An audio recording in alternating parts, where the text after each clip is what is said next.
What's up, everybody? Cam and Chris back again Chris with and another Cam. video.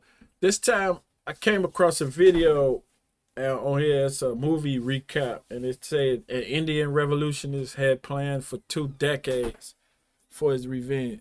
Oh, 2 decades? I think I could do that. I don't think I would give up on my You don't revenge. think your heart would No, eventually be like, depending on what it's for. right? So Depending on what happened. yeah, I think I could. I'll be looking for if I couldn't find you. Depending on what the revenge is for. Right, So maybe depending we're on going what to it's see for. why he did it and what. If it takes 2 decades, that's what I'm Two getting it. decades? I want to get my revenge. They say, some of these, when people buy guns, they say if they had to wait a longer time period to get these guns, maybe They'll change their change their mind because on, buying it. Because some people buy it when they Right, and mad, they they scared you, something just happened, and they want something to go bad, kill somebody. right? And that's when you buy the weapons. Get But that. 2 decades? Let's see. App.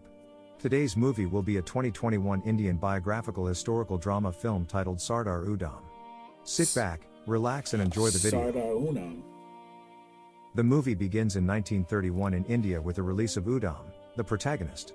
As he's staying in a guest house, he finds out that all of his Hindustan Socialist Republican Association, HSRA, comrades are either in prison or dead. He plans to head for London but is cautioned that someone is tailing him.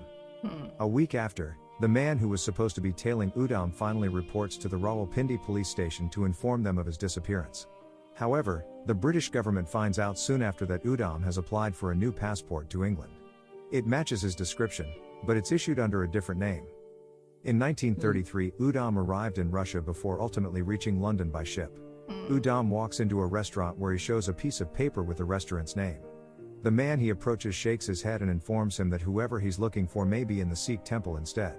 As he leaves, someone else catches up to him and takes him to a meeting of HSRA sympathizers based in London. They offer their help and ask about his plans. They advise him to change his name and lie low in the meantime. 6 years later, Udham enters Caxton Hall. O'Dwyer, a former lieutenant governor of Punjab, is giving his speech about his time in Punjab, and how he had prevented a significant uprising. He's greeted by thunderous applause from the audience as he finishes. Udham walks up to him, calls him by He prevented an uprising. That's what he said. How? greeted by thunderous applause from the audience as he finishes. Udham walks up to him, calls him by his name, and then shoots him repeatedly. He also turns his gun at the group sitting on the stage consisting of the Secretary of State for India and former governors of Punjab and Bombay. Wow. The police run towards Udham, and he's arrested immediately.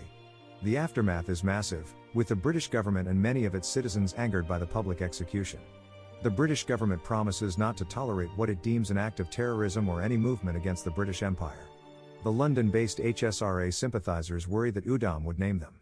But they also can't help but admire him for doing what he said he would do. Udham is beaten by the police as they demand that he give up his name and the organization he works for and explains why he did it. But he refuses to talk. So they raid his home, coming across multiple passports, notes, and newspaper clippings.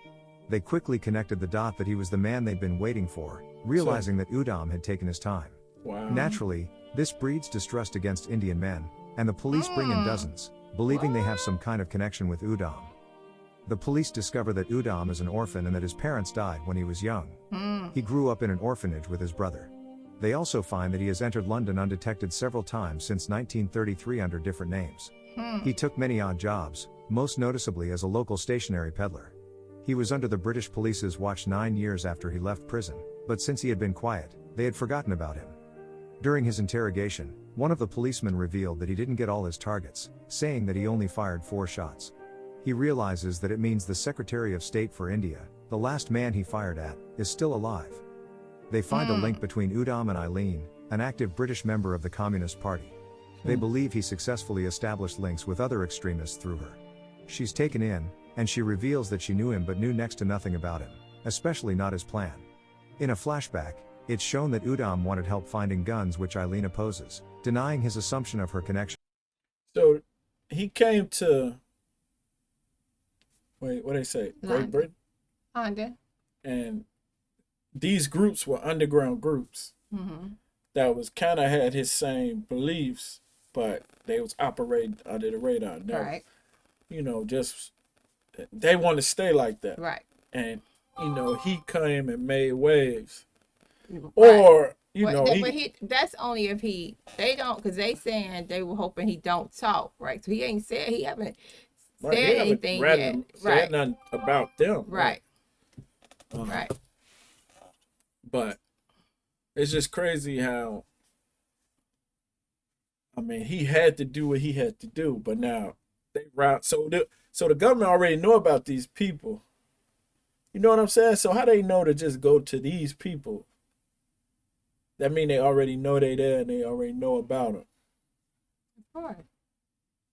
But they got their eye on them until they do something. Exactly. With the Irish Republican Army finding gun, especially not his plan. In a flashback, it's shown that Udom wanted help finding guns, which Eileen opposes, denying his assumption of her connection with the Irish Republican Army, IRA. He tries to get her sympathy by explaining that there's no freedom or liberty. Eileen argues that if he wanted freedom for India, he should be there instead of in London. He insists that what he's doing is the right way. Uncomfortable with the turn of their conversation, Eileen leaves. He still finds someone in the IRA and requests for arms to be shipped to Indian rebels. However, the shipment was discovered. It's believed there was a leak internally, and the surveillance against the IRA increased because of it. Finally, someone advises. That's why I say it's always somebody on the inside. That's why they know about all these groups. Yeah, they know. Because you think you got a secret group. It's always because they're going to send somebody. And he going to be the perfect person for your group. Who's going to get all the way up to the top, get all the info. I don't know if he's going to get to the top. They're always close to the person where they can get some good information. And then they get in with on stuff that most people wouldn't. They make their way in there. They just dig in. Infiltrate all the way around. Yeah. And the surveillance against the IRA increased because of it. Finally, someone advises him to hide out in Russia. As he leaves for Russia, we discover that Eileen helped him with the IRA. The police switch their attention to his stay in Russia, where they believe he tried to look for another arms dealer, which was precisely what he did. He met with the Politburo to appeal for assistance against the imperialist British. They promise to do what they can but admit that they're readying for a different war, which is why it's not the best time. In another flashback, this time back in London, Udom approaches a man who gives him O'Dwyer's location and routine. Wanting to confirm the tip, he heads for the Kensington Gardens and tails the man. That evening, he finds O'Dwyer giving a passionate speech, justifying the decision to open fire at a peaceful gathering of over 20,000 people in Amritsar. Why he didn't get him there. Nevertheless, he remains steadfast in his belief that what they did that day was to stop a rebellion before it began.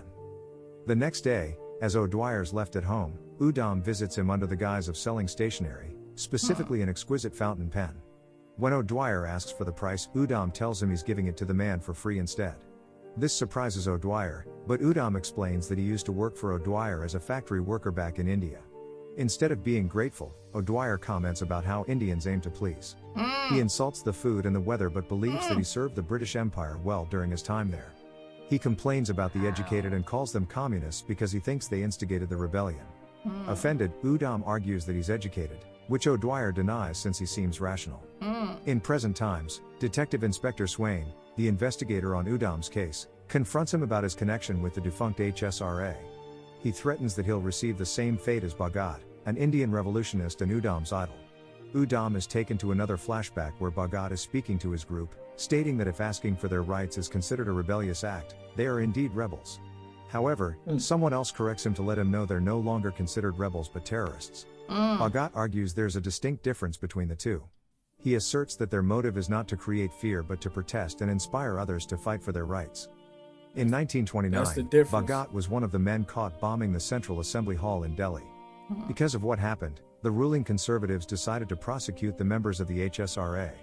Hideouts were raided, members killed, and prominent ones arrested. Finally, in 1931, Bhagat was executed. Pressured by the higher-ups, Detective Inspector Swain appeals to Udom to admit his real name.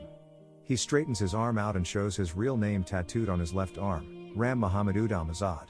Realizing the religious implication of Udom's real name, someone suggests they control the press.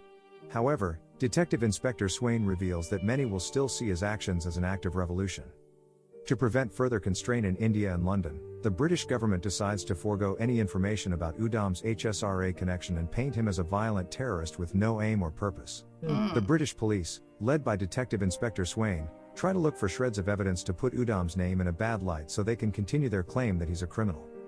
Udham finally meets his lawyer, Hutchison. He greets Udham in India and informs the man that he was born in Kanpur. Udham mocks his law degree and points out that when a country punishes a person, the law is quoted, but if a government commits a crime against another, would it still be considered a crime under the law? Hutchison calls for Udham's cooperation if he wants the man to defend him. Hutchison asks Udham when he planned the assassination, and he remembers the time he approached O'Dwyer for a job. The man takes him on as a servant. One evening, O'Dwyer asks Udham where he was on the day of the Amritsar massacre and then remembers that Udham mentioned he was working in the factory on the railway. As Udham leaves, O'Dwyer announces that he believes those killed deserve it, accusing them of instigating a rebellion. The older man asks Udham if he is willing to kill a few for the safety of the majority, to which the younger man agrees. O'Dwyer tells him that means he agrees with him. The mutiny was inevitable during those days, so the fear they struck that day deterred what would have been a major disaster. That was the night Udham realized how evil O'Dwyer was. The man didn't feel any remorse for what they did. He left his job with O'Dwyer immediately, otherwise, he would have killed the man for a different reason which wouldn't be deemed a revolutionary act. When Prime Minister Chamberlain... Wait, so what makes it revolutionary then? If he do it publicly and get caught? Because if he do it, kill him right there in his house, it looked like... just... He I was, don't know. He was a bad employee. Because he was working for immigrant, him. All that kind of that, stuff. It just went real bad for him. They could have made it sound like whatever. killed the man for a different reason which wouldn't be deemed a revolutionary act. When Prime Minister Chamberlain announced the war against Germany, Udham was frustrated, especially after he saw his boss giving a co-worker an earful. He orders his co-workers to stop working, calling their work slavery and saying they're being ruled by fear in London and back in India. He tells them they deserve to be treated like humans and equals. Their boss hears his speech and demands he explain himself. Fed up, he grabs the man by the lapels, threatening to kill him as he shakes the man around. His co-workers run to separate them. Tired of his reckless behavior, the London-based HSRA sympathizers beg him to stop. The world was at war. They tell him they'll resume once the war's over, but Udham believes it'll be too late. For him, it's the right time to act with the British government, too busy with the war. They disagree that it has to start in London when they're trying to force the British out of India. With the conversation going nowhere, they ask him to surrender any guns he may have and to leave. After seeing the flyer regarding the meeting of the East India Association and Royal Central Asian Society in Caxton Hall, Udham buys another gun. He is determined that O'Dwyer will die there. Back to the present, he tells Hutchison that he waited for 21 years to do what he did and asks if the murder will be considered a protest or a protest considered murder by British law. On the day of his trial, Udham argues with the prosecution and the judge. The judge asks him what he pleads, and Udham tells him he is not guilty. He denounces the British Empire, calling it a trading company that has become an imperialistic power that rules illegally and forcefully. The prosecution suggests they proceed with sentencing, which Hutchison opposes since the defense has not yet spoken. Instead, he demands a just trial. But the court is shown to be biased and charged Udham before the trial even started. The judge claims that they find Udham guilty and sentences him to hang to death. At the prison, Detective Inspector Swain visits Udham and offers an Indian dessert as a peace offering. Udham tells him that he has nothing more to say, but the other man reasons out that he knows Udham wasn't a killer and asks him what changed him. Udham finally discloses what happened on the day of the Amritsar massacre. Despite the peaceful protest, the Indian police under British rule turned violent. O'Dwyer ordered the arrest of Gandhi, as well as all college students. He also leaves instructions to isolate Punjab and destroy any publications until further notice. Finally, he calls for General Dyer's appointment. O'Dwyer calls and claims that Amritsar is in the hands of the rebels and calls for General Dyer to act accordingly. O'Dwyer suggests that punishment is not necessarily a deterrent and continues that if it is practical, it creates a fear of punishment. He calls for an example. On April 13, 1919, General Dyer authorized his men to open fire on a crowd of peaceful protesters made up of men, women, and children. Udham was supposed to be at that gathering with his girlfriend, but was exceptionally... So we say, what will make you... See? I said His depending girlfriend on, was there. On top of, but they kill children. I mean, peaceful protests, Peaceful women, protest. children, everybody. Also, his girlfriend. Also, he probably feel guilty that she died and he didn't because he wasn't there. So that's what I'm saying. Can you imagine? I could wait 21 years. Yeah, if you really get somebody. want to get somebody back, it's no amount of time that's too long. Yeah. Now to plan it and stick to it, that takes.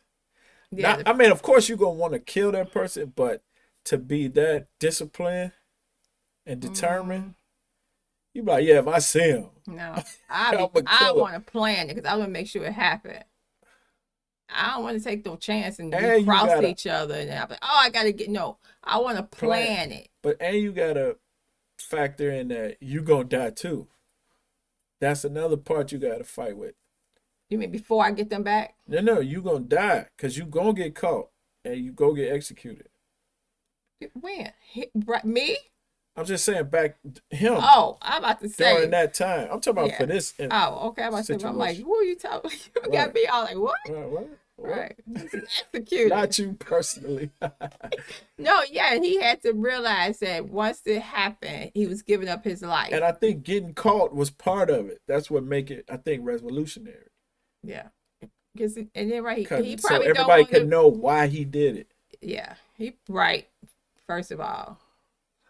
But he also, like I said, he probably wanted to be dead since that happened. He probably was alive, living, but wasn't alive, and he probably this was his only focus. Yeah. So that's crazy. Late. A friend of his, Udam, was supposed to be at that gathering with his girlfriend, but was exceptionally late. A friend of his, who was mortally wounded, comes home, which wakes him up. He rushes out to the street and finds hundreds of bodies slowly dying, if not already dead. Everyone able desperately attempts to save who they can. Unfortunately, the city is cut off from the outside world, with too many bodies and insufficient supplies. Despite those in need of help, the military still enacts the curfew. Udam futilely attempts to save more wounded while hiding from the army. As he finishes his story, Detective Inspector Swain asks him if there's anything he can do for the man. Udam asks him to tell people that he is a revolutionary. Eileen visits Udam and pleads for him to ask for a pardon. He declines and tells her it's time for him to meet his friend. Udam is hanged, and a photo of Bhagat is held tightly in his fist. The movie ends with Dyer and O'Dwyer giving their accounts of the Amritsar massacre to the Hunter Commission. Both were indifferent about the thousands of lives lost that day and remained resolute that it was a necessary evil. Thank you for watching. Wow.